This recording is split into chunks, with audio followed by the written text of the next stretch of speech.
The second way to hear from God is from another believer. When another believer says something to you, you know it's God. Now, sometimes another believer will say, God told me, and then they say it to you, and you don't know if God really told them, or did they tell themselves and they're telling you now? Have you ever been there? Say yes. You're like, I don't know if that's God or not. It sounds like you're trying to tell me something here. This is how you know if it's God. In 1 Corinthians chapter 14, verse 3, it says that the spirit of prophecy encourages one another. It strengthens one another. It comforts one another. If you're not feeling encouraged, if you're not feeling strengthened, if you're not feeling comfort, just say, thank you, girlfriend.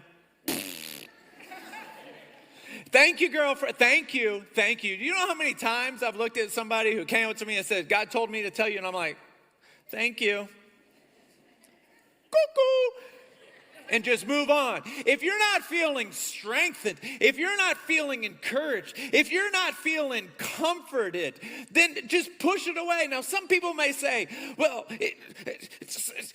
if you're being bad, then God's going to correct you. But he has a unique way. He has a unique way of correcting.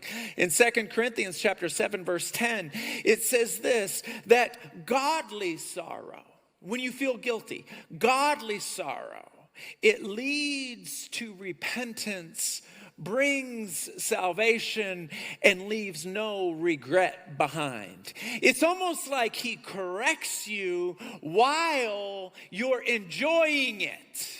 It's like, I know I did something wrong, but I thank you. Thank you for forgiving me. Thank you for your grace. Thank you. I want to be close to you. I want to be near you. Thank you. So you feel the forgiveness at the same time as you feel the invitation for him to be close to you. The best way I can describe it is if you're following a 1-year-old and they're trying to learn how to walk, they don't even know how to bend their knees yet. They're just kind of wobbling. And then all of a sudden, bang, they fall. Boop. And then you come up right behind them and just scoop them up and set them down. All of a sudden, they failed, but they feel the delight of being carried. And in that moment, it's his kindness that draws you to repentance. So when you get scooped up and you're back on your feet again, you realize, I need to watch that step. Thank you. Do you see that? Are you with me? Say yes.